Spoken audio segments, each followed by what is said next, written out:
Hello commerce champion, welcome back to my channel. आज हम पढ़ने वाले हैं प्रोडक्शन फंक्शन के बारे में।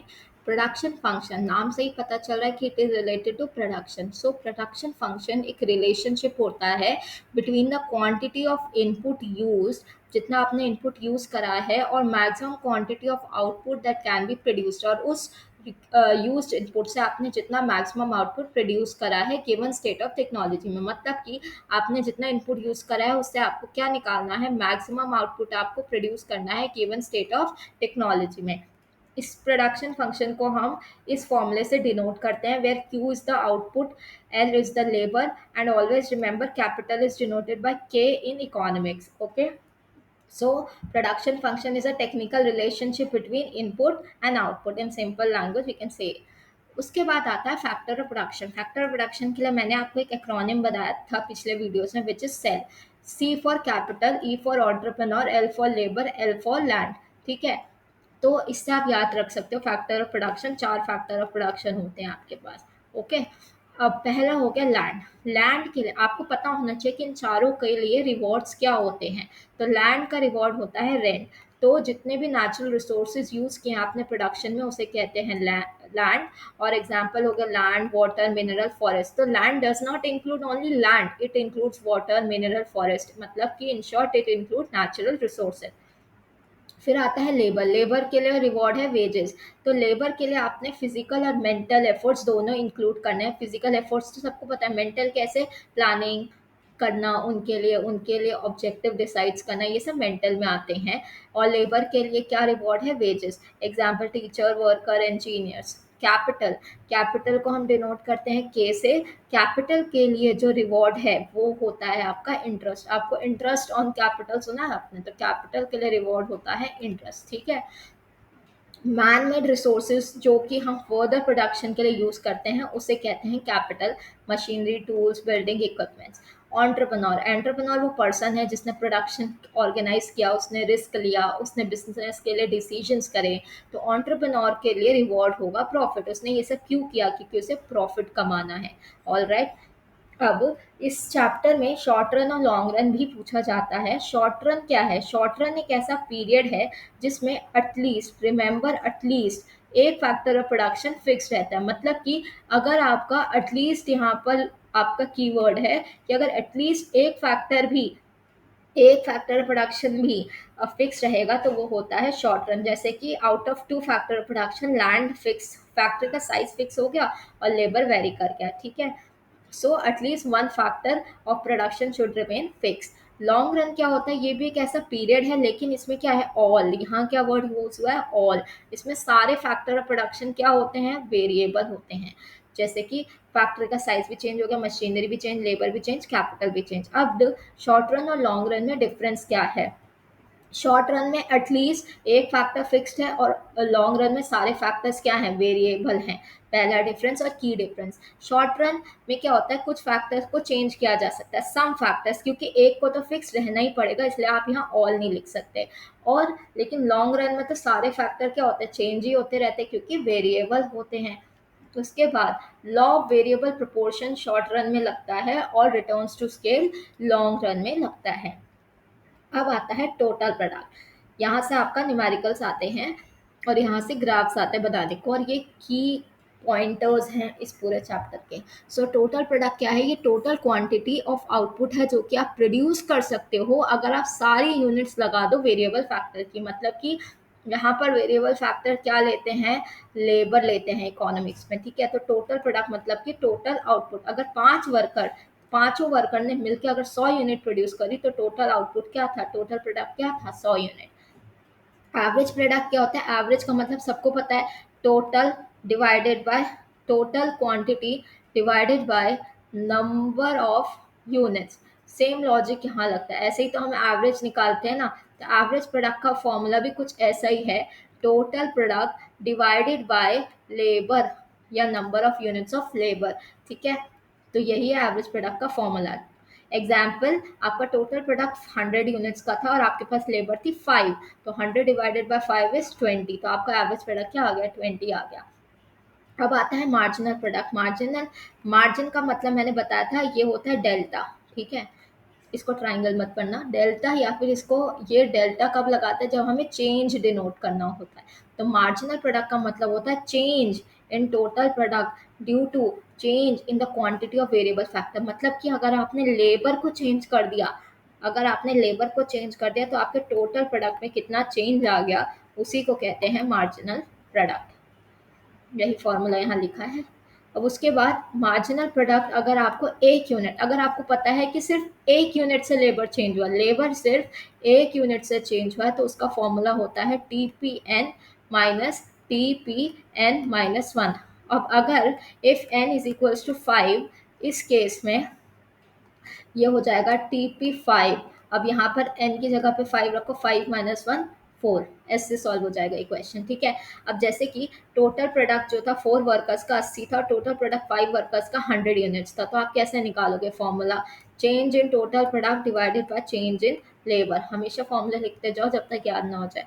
तो टोटल प्रोडक्ट कितने से चेंज हुआ? 100 माइनस 80 20 से, और लेबर कितने से चेंज हुए?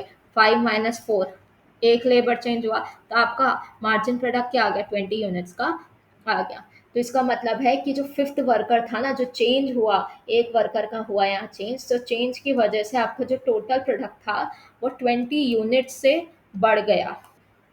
अब आते हैं इस चैप्टर का हाईलाइटेड पॉइंट, जिसको कहते हैं total product, average product, marginal product. इसमें क्या होता है, देखो ये ना एक शेड्यूल बनाया हुआ है यहाँ पर, जिसमें मैंने labour, total product, average product और मार्जिनल प्रोडक्ट के बारे में लिखा है। सबसे पहले जीरो है अगर लेबर, तो टोटल प्रोडक्शन भी जीरो होगा, एवरेज प्रोडक्ट और मार्जिनल प्रोडक्ट तो एग्जिस्टेंस में ही नहीं आएगा।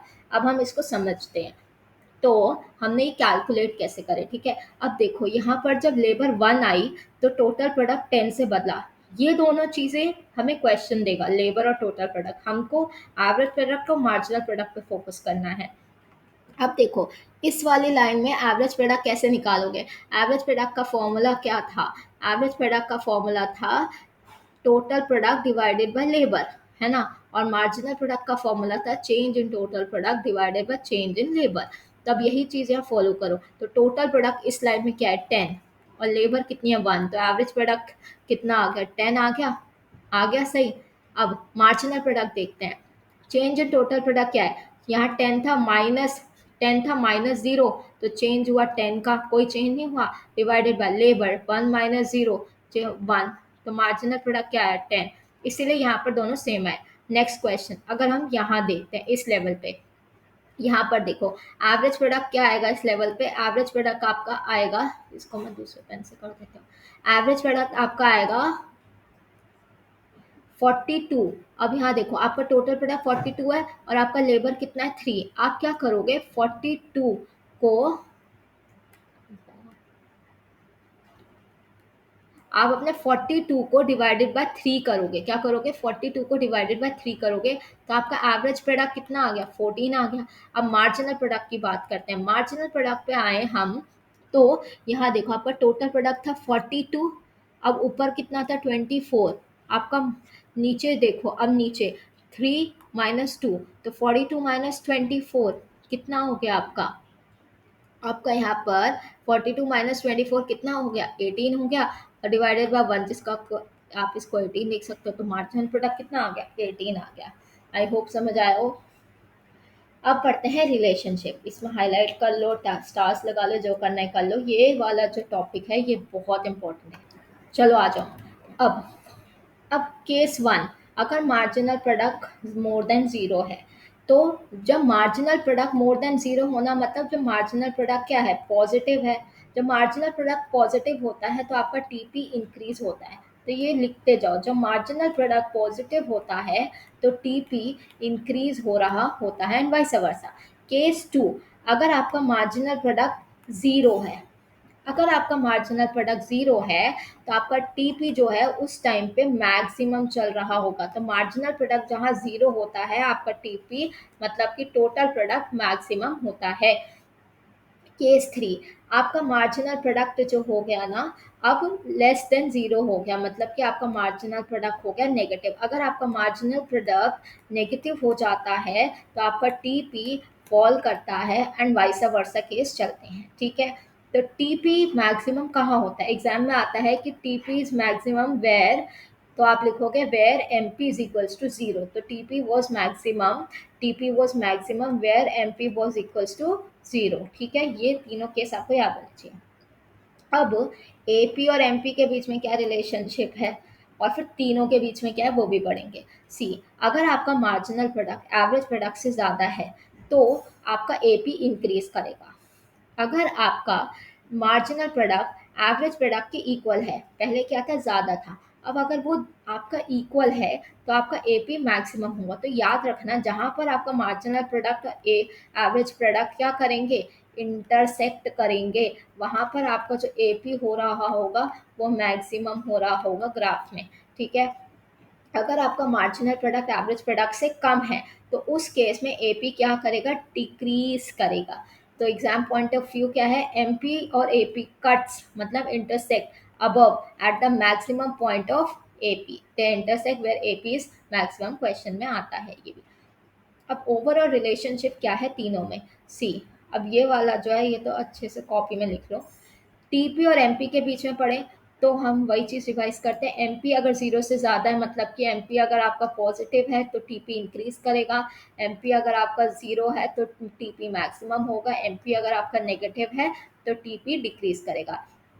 एपी और एमपी में क्या रिलेशनशिप है, एमपी अगर आपका मोर देन एपी है तो एपी इंक्रीज करेगा, एमपी और एपी इज इंटरसेक्ट करते हैं अगर तो आपका एपी मैक्सिमम होगा, और एमपी अगर एपी से कम है तो एपी डिक्रीज करेगा।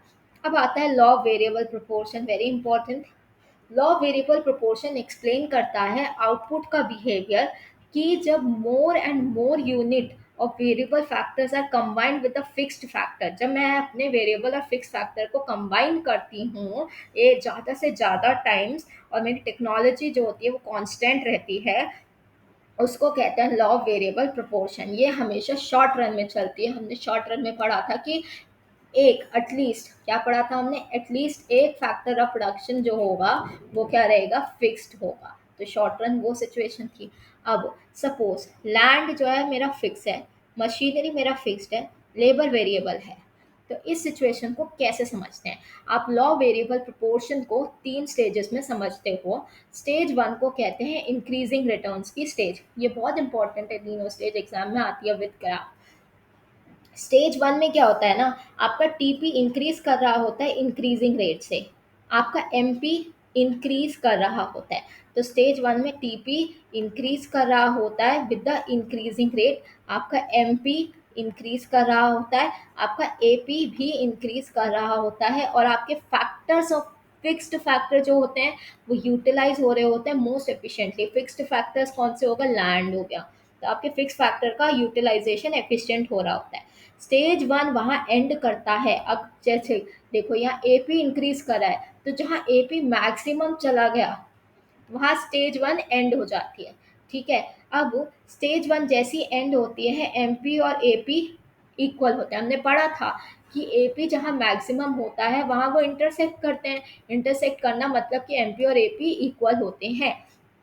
तो स्टेज वन एंड होती है जहाँ एमपी और एपी इक्वल होते हैं और एपी जो होता है वो मैक्सिमम होता है। स्टेज टू को बोलते हैं डिमिनिशिंग रिटर्न की स्टेज, और ये सबसे राशनल स्टेज है, इसे सबसे बेटर स्टेज माना गया है इकोनॉमिक्स में, स्टेज टू को। ठीक है, तो ये रैशनल स्टेज है फॉर प्रोडक्शन। इसमें क्या होता है, टीपी आपका पहले भी इंक्रीज कर रहा था इंक्रीजिंग रेट से, अभी भी टीपी इंक्रीज कर रहा होता है, मतलब आपका टीपी अभी भी इंक्रीज कर रहा है लेकिन इंक्रीज कर रहा है डिक्रीजिंग रेट से। ठीक है, आपके एमपी की बात करें तो एमपी जो है वो डिक्रीज करता है, यहाँ पहले एमपी इंक्रीज कर रहा था अब एमपी डिक्रीज करता है लेकिन अभी भी एमपी पॉजिटिव है। ठीक है, और एपी जो है वो भी डिक्रीज करता है क्योंकि एपी फर्स्ट स्टेज जैसी एंड हुई थी एपी मैक्सिमम था, अब एपी डिक्रीज करेगा। तो स्टेज टू वहाँ एम होती है जहाँ एमपी डिक्रीज करते करते जीरो हो जाता है। तो stage two ends where MP is equals to zero and TP is maximum. ये सब चीज़ें नोटबुक में लिखते जाओ। स्टेज टू को रैशनल स्टेज क्यों कहते हैं, क्योंकि स्टेज टू में एमपी भी पॉजिटिव है, आपका मार्जिनल प्रोडक्ट पॉजिटिव है, आपका टीपी टोटल प्रोडक्ट कभी भी बढ़ रहा है और आपका रिसोर्सेज का एफिशिएंट यूटिलाइजेशन हो रहा है। ये क्वेश्चन बन सकता है कि आपकी स्टेज टू को रैशनल स्टेज क्यों कहते हैं। तीसरी स्टेज होती है नेगेटिव रिटर्न्स की। अब तीसरी स्टेज में क्या होता है, टीपी डिक्रीज कर जाता है, एमपी नेगेटिव हो जाता है, एपी फॉल करता है। एपी नेगेटिव नहीं हुआ है, रिमेंबर, सिर्फ एमपी नेगेटिव हुआ है। यहाँ क्या हो रहा है कि बहुत सारी यूनिट्स लगा दी है आपने वेरिएबल फैक्टर की फिक्स्ड फैक्टर के साथ, जिसकी वजह से ओवर यूटिलाइजेशन हो जा रहा है और रिसोर्सेज से एफिशिएंट जो आउटपुट चाहिए वो नहीं मिल पा रहा है। तो इस स्टेज में क्या होता है, एमपी लेस देन जीरो मतलब नेगेटिव है और टीपी डिक्रीज कर रहा है। अगर बहुत सारे वर्कर आप एम्प्लॉय कर दो छोटी सी फैक्ट्री में, तो वर्कर इंटरफेयर करेंगे एक दूसरे के साथ। यही केस होता है स्टेज 3 में। ठीक है, अब हम इसी स्टेज को ग्राफ से समझेंगे। देखो, हमने y एक्सिस पे टोटल प्रोडक्ट लिखा है और x एक्सिस पे number of units of labour लिखे हैं। ठीक है, ये स्टेज 1 है, स्टेज 2 है, स्टेज 3 है। ड्रॉ कर लो अपनी नोटबुक्स में। अब स्टेज 1 को हमने इंक्रीजिंग रिटर्न्स की स्टेज करी। यहाँ पर देखो, ये टोटल प्रोडक्ट का ग्राफ है। यहाँ क्या है, टीपी इंक्रीज हो रहा है इंक्रीजिंग रेट से, और स्टेज 1 यहाँ एंड हो गई। अगर हम एमपी और एपी की बात करें तो वो क्या हो रहे हैं आपके स्टेज 1 में, आपका एमपी जो है, आपका एमपी इंक्रीज कर रहा है। एमपी आपका मोर देन एपी है अभी। ठीक है, इंक्रीज कर रहा है। आपका एपी भी अभी इंक्रीज कर रहा है। इस स्टेज पे आप, ये स्टेज जैसे ही खत्म हुई ना, आपका जो एपी था वो अपने मैक्सिमम पॉइंट पे पहुंच गया है। ठीक है, आपकी जो एपी है अपना मैक्सिमम पॉइंट पे जहाँ वो पहुंचता है आपका एपी, यहाँ पर सॉरी, देखो यहाँ आपका एपी मैक्सिमम पॉइंट पे पहुंचा, तो आपका एमपी और एपी क्या हो गए, सेम हो गए। आपका एमपी एपी सेम हो गया और आपका एपी मैक्सिमम पॉइंट पे पहुंच गए। ग्रीन वाला एपी का ग्राफ है, रेड वाला एमपी का ग्राफ है। अब स्टेज 2 में एमपी जो है वो फॉल करने लग गया, लेकिन अभी एमपी स्टेज 2 के एंड होते होते नेगेटिव नहीं हुआ है, अभी वो पॉजिटिव ही है और एपी भी फॉल कर रहा है। स्टेज 3 आती है कि एमपी नेगेटिव हो जाता है। एमपी अब क्या हो गया, नेगेटिव चला गया स्टेज 3 में, और एपी नेगेटिव नहीं होता, एपी जस्ट फॉल कर रहा होता है। तो जहाँ एमपी जीरो होता है, टीपी कहाँ होता है, मैक्सिमम। अगर आप इसी स्टेज में ऊपर लिखो, आपको दोनों ग्राफ एक साथ बनाने होंगे। आप इसी स्टेज के ऊपर देखो, जहाँ एमपी जीरो है, यहाँ एमपी जीरो है और टीपी क्या है, टीपी अपने चरम पे मतलब कि मैक्सिमम पे है। और स्टेज 3 में टीपी फॉल हुआ, एपी भी फॉल हुआ और एमपी तो नेगेटिव चला गया, जिसकी वजह से इसे नेगेटिव रिटर्न्स की स्टेज कहते हैं। आई होप आपको इतना समझ आया होगा इस ग्राफ को। अब मैं इरेज करके दे रही हूँ, आप इसको ड्रॉ करो। इसको पॉज करके एज इट इज ड्रॉ कर लो अपनी नोटबुक्स में। अब हम चलते हैं आगे। अब हम 3 स्टेजेस का क्विक रिवीजन करने वाले हैं। पहली स्टेज क्या कहती है, पहली स्टेज कहती है कि जो टीपी है, टीपी के बारे में बात करते हैं, इंक्रीज होगा रैपिडली। स्टेज 2 में इंक्रीज तो होगा लेकिन स्लोली, और स्टेज 2 में डिक्लाइन करेगा। एमपी की अगर हम बात करें, स्टेज 1 में इंक्रीज होता है, स्टेज 2 में डिक्रीज होता है लेकिन पॉजिटिव ही रहता है, और स्टेज 3 में तो नेगेटिव चला जाता है। अगर एपी की बात करें तो स्टेज 1 में इंक्रीज होता है और स्टेज 1 के एंड होने पे एपी मैक्सिमम भी होता है। स्टेज 1 एंड कब होती है, जब एपी मैक्सिमम होता है। स्टेज 2 में एपी डिक्रीज करता है और स्टेज 2 कब एंड होती है, जब एमपी जीरो पे पहुंच जाता है। स्टेज 3, अगर आपको ये टेबल याद हो गया, आप ग्राफ में कभी गलती नहीं करोगे, एक लाइन भी आगे पीछे नहीं होनी चाहिए। ठीक है, एपी क्या है, एपी क्या होगा, स्टेज 3 में डिक्रीज करेगा और यहाँ पर एपी का कोई रिलेशनशिप नहीं होता। ठीक है, इंपॉर्टेंट कंडीशन क्या है कि स्टेज 1 में MP is equals to AP होना चाहिए, स्टेज 2 में MP is equals to zero होता है और स्टेज 3 में एमपी नेगेटिव होता है। राशनल स्टेज है स्टेज 1? नहीं। ये स्टेज 3 रैशनल है? नहीं। हमने पढ़ा था कि स्टेज 2 रैशनल है, क्योंकि यहाँ पर जो है सारी चीज़ें पॉजिटिव हैं, अभी यहाँ पर ज़्यादा नुकसान नहीं हुआ। ठीक है, अब कुछ एग्जाम ओरिएंटेड न्यूमेरिकल्स करते हैं। पहला न्यूमेरिकल है कि अगर टीपी 200 है, लेबर 10 है, तो आपका एपी क्या होगा। वेरी इजी क्वेश्चन, अपनी नोटबुक्स में सॉल्व कीजिएगा। न्यूमेरिकल 2, अगर टीपी 5 वर्कर है और ये 100 है, 6 वर्कर पे 114 है, तो क्या करोगे, सिंपल 114 माइनस 100 मतलब कि change in total product divided bye 6 minus 5 change in labour, तो ये कितना आ जाएगा आपका, कितना आएगा, 14 यूनिट्स आ जाएगा। लेकिन आपको ऐसे क्वेश्चन के हिसाब से सॉल्व करना है। ठीक है, इन्होंने देखो, इन्होंने इस मेथड से किया, but I always prefer this method, इसमें आपका आंसर कभी गलत नहीं आएगा। क्वेश्चन नंबर 3 जो है उसमें आपको टीपी निकालना है। अगर एपी 25 यूनिट है और लेबर दिया है, अब देखो ये थोड़ा सा आपको कंफ्यूज हो जाएगा कि टीपी कैसे निकाल। अरे वेरी इजी। आप क्या बोला, आपका फॉर्मूला क्या था? टीपी का फॉर्मूला था एपी अपॉन लेबर। तो अगर आपको टीपी निकालना है तो आपको अब क्या निकालना है? टीपी निकालना है ना, सॉरी टीपी अपॉन लेबर था ना। आपका एपी का फॉर्मूला था टीपी अपॉन लेबर। अब आपको क्या निकालना है? अब आपको टीपी निकालना है। तो टीपी निकालने के लिए आप अपने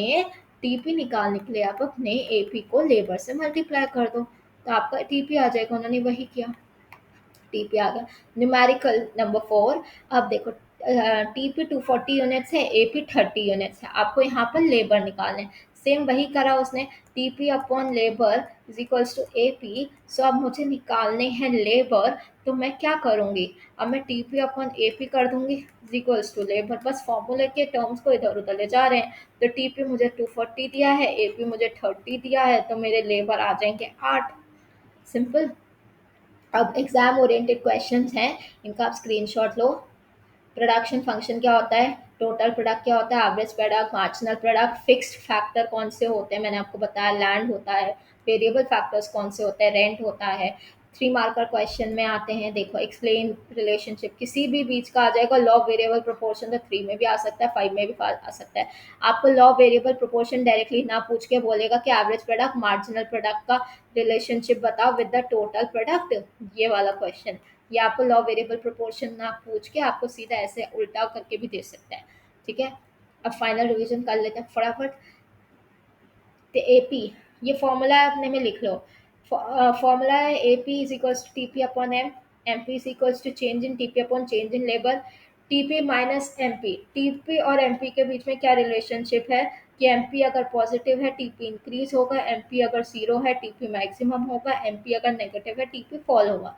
एपी और एमपी के बीच में क्या रिलेशनशिप है?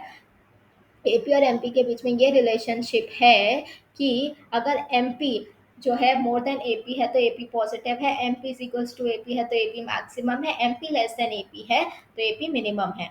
3 स्टेजेस की अगर वो बात करेगा, स्टेज 1 को इंक्रीजिंग रिटर्न्स कहते हैं, स्टेज 2 को डिमिनिशिंग रिटर्न कहते हैं, बट राशनल स्टेज है, और स्टेज 3 नेगेटिव रिटर्न की स्टेज है। 2 इंपॉर्टेंट पॉइंट्स क्या है कि MP is equals to AP तो AP is maximum, MP is equals to zero तो टीपी इज मैक्सिमम। एमपी के रिलेशन आपको एमपी जो है इन दोनों में कॉमन होता है, इसलिए एमपी के पॉइंट ऑफ व्यू से आपको एपी और टीपी का रिलेशनशिप पूछ सकते हैं।